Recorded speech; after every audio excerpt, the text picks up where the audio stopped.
بسم اللہ الرحمن الرحیم۔ رات کی خاموشی کے آنسو ضدی بچے کی طرح اپنے رب کی بارگاہ میں اپنی بات منوا لیتے ہیں، اور اللہ اس لاڈلے کی بات کبھی رد نہیں کرتا۔ جب اللہ کسی کو پسند کرتا ہے تو اس کی پریشانیاں بڑھا دیتا ہے تاکہ اسے اپنے قریب کر سکے۔ خدا کی راہ میں کوشش کرو اور کبھی پیچھے نہ ہٹو، کیونکہ خدا نے تم سے کوشش مانگی ہے، نتیجہ نہیں۔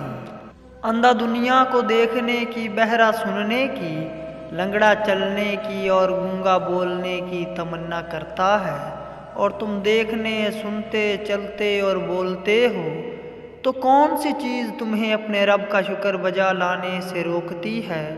اللہ کے بڑے احسانوں میں سے ایک یہ بھی ہے کہ اس نے تمہیں مکمل بنایا ہے، تو پھر کیوں نہیں کہتے الحمدللہ الحمدللہ؟